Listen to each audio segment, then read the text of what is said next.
Hi hello namaste welcome to my channel Devanchan Lasya vlogs. Today ఈ వీడియోలో మనం ఆల్రెడీ థంబ్నైల్ చూశారు కదండి. వీడియోలోకి వెళ్ళే ముందుగా మన సబ్స్క్రైబర్స్కి వ్యూవర్స్ అందరికీ మన తెలుగు నూతన సంవత్సర శుభాకాంక్షలు అండి. అదేనండి, ఉగాది శుభాకాంక్షలు మీ అందరికీ. ఇంకా వీడియోలోకి వెళ్ళిపోదామండి. చాలామంది మన సబ్స్క్రైబర్స్ కేవీలో స్టడీ అనేది ఎలా ఉంటుందండి, బయట టాక్ వచ్చేసి సరిగా బాగోదంట, డిసిప్లైన్ బాగోదంట పిల్లలకి, బాగా చెప్పారంటున్నారు. మీరు ఒక పేరెంట్గా కేవీ స్కూల్ పేరెంట్గా మీరు ఏం చెప్తారు, మీ రివ్యూ అనేది ఇవ్వండి అని చాలామంది నన్ను అడుగుతున్నారండి. నా ఒపీనియన్ మీకు ఇప్పుడు షేర్ చేసుకుందాం అనుకుంటున్నాను. అందరూ ఒపీనియన్ ఇలాగే ఉంటుందని అనుకోవట్లేదు. మీరు ఈ వీడియోని లాస్ట్ వరకు చూడండి, విని ఫైనల్గా మీరు డిసైడ్ అవ్వండి కేవీలో జాయిన్ చేద్దామా చేయొద్దా అనేది. అది మీకే వదిలేస్తున్నాను.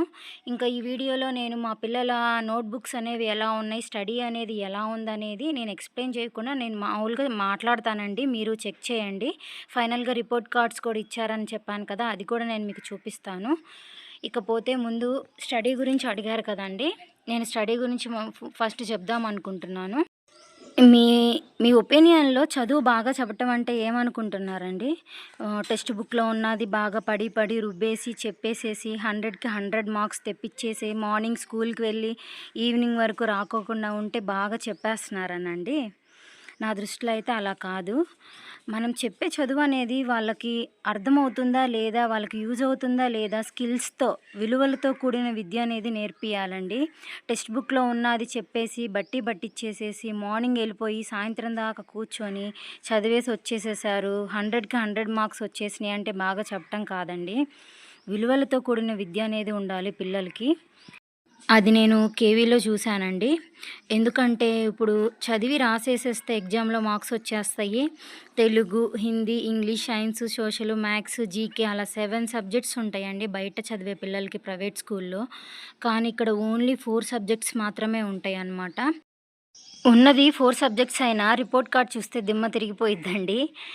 మామూలుగా మనకి బయట రిపోర్ట్స్ కార్డ్స్ చూస్తే ఎలా ఉంటుంది, ప్రోగ్రెస్ కార్డ్ అనేది చూస్తే సబ్జెక్ట్ వైజ్గా మార్క్స్ అనేవి ఉంటాయండి. కానీ ఒక సబ్జెక్ట్కి వచ్చేసి వాడు లిజనింగ్ కానీ, వాడు ఎలా వింటున్నాడు, వాడు ఎలా రాస్తున్నాడు, ఎలా చదువుతున్నాడో వాటికి కూడా ఇక్కడ గ్రేడింగ్ సిస్టమ్ అనేది ఉంటుందండి. మార్క్స్ సిస్టమ్ అయితే ఉండదు. నేను ఆల్రెడీ మీకు ముందుగానే చెప్పాను. మార్క్స్ అంటే కంపారిజన్ వస్తుంది. 100కి 100 వచ్చినాయి, ఫస్ట్ వచ్చాడు, 100కి 98 వచ్చింది, సెకండ్ వచ్చాడు, అలా ఉంటుంది. కాదండి, ఇక్కడ పిల్లల్ని ఫస్ట్ సెకండ్ అన్నది అస్సలకి ఉండదండి. పిల్లలు ఏ లెవెల్లో ఉన్నారు, గుడ్గా ఉన్నారా, వెరీ గుడ్గా ఉన్నారా, ఎక్సలెంట్గా ఉన్నారా, కొంచెం మీడియేట్గా ఉన్నారా, పిల్లలు డెవలప్ అవ్వాలి, ఏ రేంజ్లో ఉన్నారు ఇప్పుడు అన్నది గ్రేడింగ్ సిస్టమ్ అనమాట. మార్క్స్తో వాళ్ళని కంపేర్ చేయరు అనమాట. వాళ్ళ స్టేట్ ఆఫ్ లెవెల్ ఎలా ఉంది, గుడ్గా ఉన్నారు, మంచిగానే ఉన్నారు, పర్లేదు, యావరేజ్గా ఉన్నారు, ఎక్సలెంట్గా ఉన్నారు అనేది డిసైడ్ చేస్తుంది, అంతేనండి. మార్క్స్ అయితే అస్సలకి ఉండదు. నాకు ఈ సిస్టమ్ చాలా బాగా నచ్చింది. అందరికీ ఇది నచ్చకపోవచ్చు.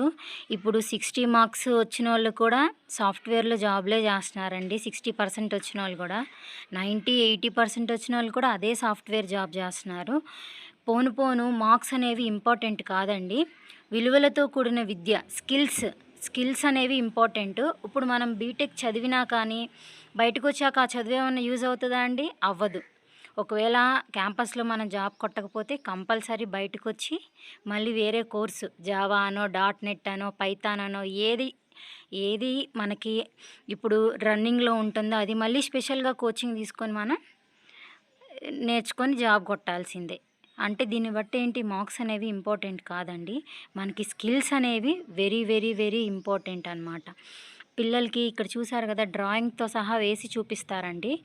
ఇప్పుడు మనము ఒక విషయం చెప్తే మనకి బ్రెయిన్కి ఎక్కటం కన్నా మనం అది విజువలైజేషన్ చూస్తే మనకి బ్రెయిన్కి బాగా ఎక్కుతుంది. సపోజ్ మనం మూవీ చూసామంటే మర్చిపోలేం. అదే మనకి క్లాస్లో టీచరు లెసన్ చెప్పారంటే గుర్తుంటుందండి? గుర్తుండదు. అదే మూవీ రూపంలో చూస్తే ఎక్సలెంట్గా గుర్తుంటుంది. మన నిద్రలో లేపినా కానీ చెప్పగలం. అందుకు అలాంటి స్కిల్స్ అనేవి ఇక్కడ డెవలప్ అవుతాయండి పిల్లలకి. నాకు అది బాగా నచ్చింది. మీరు పిల్లల్ని బాగా చదివించాలి, మా వోళ్ళు ఫస్ట్ రావాలి, 100కి 99% ఉండాలి, పొద్దున్నుంచి సాయంత్రం దాకా రుబ్బేసేసి చదివిపిచ్చేసేయాలి. ఏముందండి ఇప్పుడు 10th చదవాల్సినప్పుడు ఎయిత్, 9థ్‌లోనే 10th అనేది చెప్పేసి 2-3 ఇయర్స్ అనేవి 10th చదివి డైరెక్ట్ 10th క్లాస్ వచ్చినప్పుడు 10th ఎగ్జామ్స్ రాసినప్పుడు వచ్చే మార్క్స్ కరెక్టేనండి మీరు చెప్పండి? ఎందుకన్నా యూజ్ అవుతాయి. ఒక్క ఇయర్‌ని 2-3 ఇయర్స్ చదివి ఇప్పటి నుంచే పిల్లల్ని 6th క్లాస్ నుంచి ఐఐటీ అనని పిల్లల్ని రుబ్బేసి అది అసలు పిల్లల మీద ప్రెషర్ తప్ప ఏముండదండి. ఇక్కడ పిల్లల చదువు అనేది ఫ్రీడమ్‌గా ఉంటది. దాన్నే బయట చదువు చెప్పట్లేదు, సరిగా ఉండట్లేదని మాట్లాడుతున్నారు.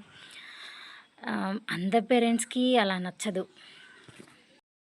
ఒక సినిమాలో డైలాగ్ ఉంది కదండి, క్లాస్లో చెప్పేవాడు కాదు ఎగ్జామ్లో రాసేవాడే టాపర్ అవుతాడని. కానీ నా దృష్టిలో అయితే నేను ఒకటి చెప్దాం అనుకుంటున్నానండి.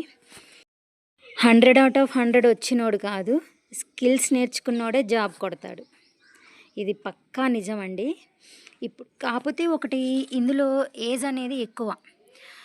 మనం ప్రైవేట్ స్కూళ్ళతో బయట కంపేర్ చేసుకుంటే ఇక్కడ చదవాలంటే ఏజ్ అనేది ఎక్కువ ఉంటుందండి. 10th వచ్చేపాటికి మా బాబు ఎక్కువ ఏజ్ అయిపోతుంది అని అనుకోవచ్చు. ముందుగానే చదివేసి జాబ్ రాకపోతే ఏం చేస్తారండి? వెయిట్ చేస్తారుగా. 1 ఇయర్ కానీ 2 ఇయర్ కానీ వెయిట్ చేసి జాబ్ తెచ్చుకోవాల్సిందేగా. ఇంకొకటండి, పిల్లలకి అసలు ప్లే గ్రౌండ్ అనే ఉన్న స్కూల్స్ కానీ ఇన్ఫ్రాస్ట్రక్చర్ అసలు ఇప్పుడు ప్రైవేట్ స్కూల్స్ ఎలా ఉంటున్నాయండి, ఒక అపార్ట్మెంట్లో పడేసి వెంటిలేషన్ లేకోకుండా అక్కడే పొద్దున్నుంచి సాయంత్రం దాకా కూర్చోబెట్టి రుబ్బుడు తప్ప ఏమన్నా ఉందా? ఈ స్కూల్ ఇన్ఫ్రాస్ట్రక్చర్ అని మాత్రము చాలా బాగుంటుందండి. పెద్ద ఇంజనీరింగ్ కాలేజ్ ఉన్నట్టు ఉంటుంది. ఫెసిలిటీస్ అనేవి చాలా బాగుంటాయి. సీసీ క్యామ్స్ ఉంటాయి, నీట్నెస్ ఉంటుంది, వాష్రూమ్స్ కూడా చాలా బాగుంటాయండి. పిల్లల కేరింగ్ కూడా చాలా చాలా బాగుంటుంది. మనం వెళ్ళందే పిల్లల్ని అసలు చక్కగా బయటకు కూడా పంపిరండి. అసలు పెద్ద ప్లే గ్రౌండ్ అనేది ఉంటుందన్నమాట. బయట సిబిఎస్ఈలో పిల్లల్ని చదివిపించాలంటే చాలా చాలా ప్రెజర్ అండి మనకి. టోటల్గా చెప్పాలంటే మనకి ఆర్థిక భారం ఉండదు, పిల్లలకి ప్రెజరు ఉండదు, మంచి స్కిల్స్తో, లాంగ్వేజ్తో, స్టేజ్ ఫియర్ లేకుండా చక్కగా వ్యాయామంతో ఆడుకొని మంచిగా పిల్లలు అనేది బయటకు వస్తారని నేను అనుకుంటున్నాను. అదే నా ఆశ కూడా. ఇకపోతే ఇక్కడ ప్రోగ్రెస్ కార్డ్ చూడండి, మా పిల్లలకి ఇచ్చారు. ఇవి ఏ బుక్స్ కావాలనేది కూడా ఇచ్చారు. అసలు ప్రోగ్రెస్ కార్డులో అసలు బాలవాటికలో ఎలా ఉందంటే పిల్లలు ఎంత ఎక్స్ప్రెషన్స్తో చెప్తున్నారు, మనం చెప్పింది ఎంత అర్థం చేసుకుంటున్నారు, టీచర్స్కి ఎంత రెస్పెక్ట్ ఇస్తున్నారు, ప్రతిదీ వాళ్ళు కౌంట్ చేశారండి. ప్రతిదీ వేశారనమాట. పిల్లల హైట్ వెయిట్తో సహా వేశారు తెలుసా. ఏ స్కూల్లో పట్టించుకుంటారండి అలాగా? పిల్లల హైట్ పెరుగుతున్నారా, వెయిట్ ఉన్నారా, ఎంత విలువలతో పెరుగుతున్నారు పిల్లలు, టీచర్స్కి రెస్పెక్ట్ ఇస్తున్నారా, అవన్నీ ఉన్నాయండి. అసలు ప్రోగ్రెస్ కార్డు నేను జూమ్లో చేసి చూపిస్తాను, మీరు ఒకసారి చూడండి. నాకైతే భలే నచ్చింది. ఉంది 4 సబ్జెక్ట్స్, అన్ని A+లు ఉన్నాయేంటి అని అనుకున్నానండి. కానీ ఇదంతా ఫ్రంట్ సైడ్ అంతా ఓన్లీ సబ్జెక్ట్లో వాళ్ళు ఎలా ఉన్నారు అనేది ఇచ్చారనమాట. బ్యాక్ సైడ్ మళ్ళీ వేరనమాట. ఇది మా బాబుకి వచ్చిన ప్రోగ్రెస్ కార్డ్ అండి. ఫస్ట్ మా పాపది అయితే ఫొటోస్ కూడా వేశారు. మా బాబుది ఇది. మళ్ళీ స్కిల్స్ వాళ్ళల్లో ఆర్ట్ అంటే వాళ్ళు డయాగ్రామ్స్ ఎలా వేస్తారు, సీసీఏ కూడా జరుగుతుందండి, పేపర్ క్రాఫ్ట్ జరుగుతాయి. ఒక టాపిక్ ఇచ్చి దాని మీద స్టేజ్ మీద మాట్లాడేవి ఉంటాయి. అర్థమైందనే అనుకుంటున్నా. ఇలా చాలానే ఉంటాయండి. పిల్లలకి ఎంకరేజ్మెంట్ చాలా చాలా ఉంటుంది. స్పెల్లింగ్ టెస్టులు పెడతారు, ఏ మంత్లీ టెస్టులు పెడతారు. పిల్లలు బాగా చెప్తే స్టార్స్ ఇస్తారు. పిల్లలకి ఒక ఎంకరేజ్మెంట్ అన్నమాట.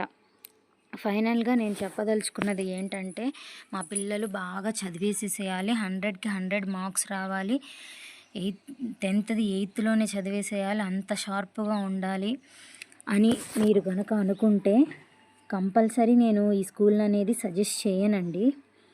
చెప్తున్నానుగా ఫ్రాంక్గా. మా పిల్లలు విలువలతో కూడిన విద్య నేర్చుకోవాలి, స్కిల్స్ బాగా డెవలప్ అవ్వాలి, పిల్లలు కమ్యూనికేషన్ స్కిల్స్ మంచిగా ఉండాలి, లాంగ్వేజ్ బాగా మాట్లాడాలి, మరియు స్టేజ్ ఫియర్ లేకోకుండా ఉండాలి. పిల్లలకి మంచి వ్యాయామంగా గేమ్స్ ఆడుకోవాలి. ఆడుతూ పాడుతూ చదువు అనేది చదువుకోవాలి. పిల్లలు ఇప్పుడు ఆడుకోకపోతే ఎప్పుడు ఆడుకుంటారండి? మనం ఆడుకుంటామా అప్పుడు చెప్పండి? ఆడుకునే వయసులో ఆడుకోవాలి, జాబ్ చేసే వయసులో జాబ్ చేయాలి. అలా అని చదివే టైం అప్పుడు చదవాలి. మొత్తానికి నేను చెప్పదలుచుకుంది అదేనండి. మీకు ఓన్లీ చదువే రుబ్బుడు కావాలి, బాగా చదివేసి రుబ్బాలి అంటే డెఫినెట్గా మీరు కళ్ళు మూసుకొని ప్రైవేట్ స్కూల్ జాయిన్ చేసేయండి. అంతే నేను చెప్పదలుచుకున్నది. కాదు మా పిల్లలు మంచిగా పెరగాలి, మంచిగా ఆడుతూ పాడుతూ ప్రెజర్ లేకుండా చదువుకోవాలి, మాకు ఆర్థిక భారం అనేది ఉండకూడదు అలా అనుకుంటే నేను మీకు కంపల్సరీ ఈ స్కూల్ అనేది సజెస్ట్ చేస్తాను. వెంటిలేషన్ కూడా చాలా బాగుంటుందండి. ఇప్పుడు ఎక్కడైనా వెంటిలేషన్ ఉందా అండి? ప్లే గ్రౌండ్ అస్సలకే ఉండదు.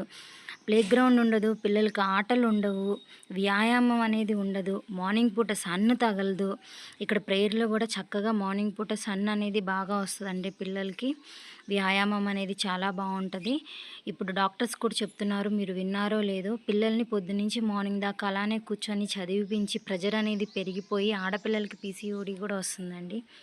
బాయ్స్ అయితే బాగా వెయిట్ అనేది గెయిన్ అయిపోతున్నారు. ప్రెజర్ అనేది పిల్లలకి అంత పెట్టకూడదండి. ప్రెజర్ పెట్టకపోతే ఎలా అమ్మా? నవ్వేడేస్ పిల్లలు ఎంత కాంపిటేటివ్ ఫీల్డ్లో ఎలా బతుకుతారు అని మీరైతే అనుకోవచ్చండి. సరే బాగా చదివాడు, మార్క్స్ వచ్చేసాయి, ఇంటర్వ్యూకి వెళ్ళాడు. వాడు ఇంటర్వ్యూ ఫేస్ చేయాలిగా, స్టేజ్ ఫియర్ ఉండకూడదు, కమ్యూనికేషన్ స్కిల్స్ అనేవి కావాలి.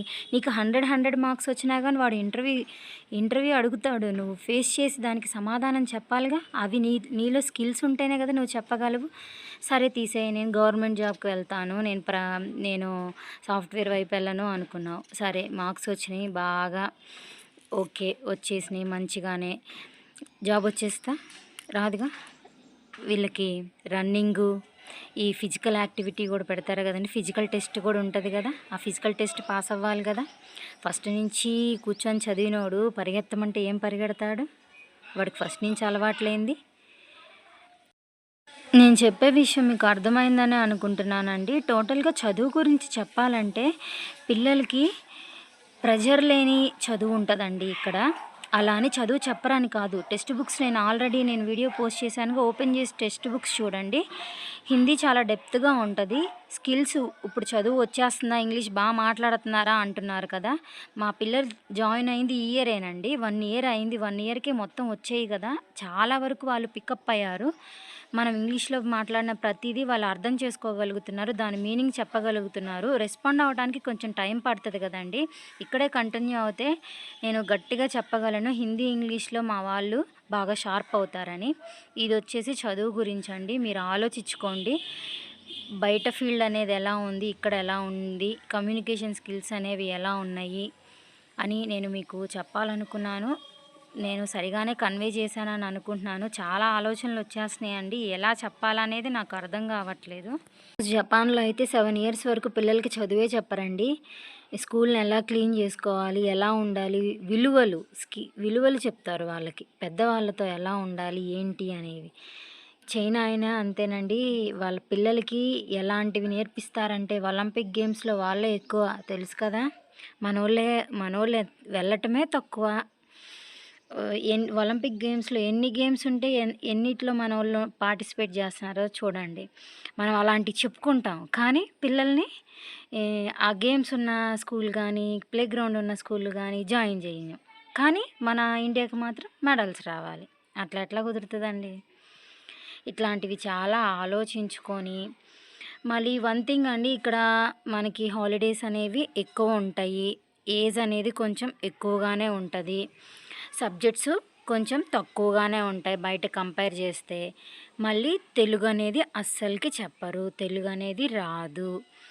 ఇవన్నీ దృష్టిలో పెట్టుకొని మీకు ప్రెజర్ అనేది లేకుండా పిల్లలు చక్కగా స్కిల్స్తో, మంచిగా స్టేజ్ ఫియర్ లేకుండా, మంచి కమ్యూనికేషన్ స్కిల్స్తో, లాంగ్వేజ్తో మన పిల్లలు బయటికి రావాలి అని అనుకుంటే, మరియు తక్కువ ఖర్చు, మీకు అర్థమైందని అనుకుంటున్నాను. ఎంత తక్కువ ఖర్చు అండి ఇక్కడ. 6,000లో సీబీఎస్ఈ సిలబస్ బయట ఇద్దరు పిల్లల్ని చదివించాలంటే ఈ ఈ క్లాస్ పెరిగే కొందికి ఎంత అవుతాయండి? ఎంత గవర్నమెంట్ జాబోళ్ళైనా గానీ అంత లక్షలు లక్షలు రావండి శాలరీ. నార్మల్ శాలరీ వస్తది. కాకపోతే గవర్నమెంట్ జాబ్ అంటే ఏంటంటే సెక్యూరిటీ. మొన్న కరోనా వస్తే ప్రైవేట్ జాబ్స్ చాలానే పోయినాయి. జాబ్ ఉన్నోళ్ళకి కూడా శాలరీ అనేది రాలేదు. కానీ గవర్నమెంట్ జాబ్ వాళ్ళకి కరోనా టైం అప్పుడు కూడా నెల ముందు రోజే లాస్ట్ డేనే పడిపోయినాయండి. కరెక్ట్గా పడిపోతాయి. అది సెక్యూరిటీ అనేది ఉంటుంది. అంతేగాని లక్షలు లక్షలు రావండి. అంతేనండి నేను చెప్పదలుచుకున్నది. చివరిదాకా మీరు విన్నారనే అనుకుంటున్నాను. ఈ వీడియో గురించి మీ ఒపీనియన్ కమెంట్లో తెలపండి నాకు, నేను తెలుసుకుంటాను. మీకు ఈ వీడియో నచ్చితే ప్లీజ్ లైక్, షేర్ చేయండి, కామెంట్ చేయండి, సబ్స్క్రైబ్ చేసుకోండి. Thank you for watching. Bye.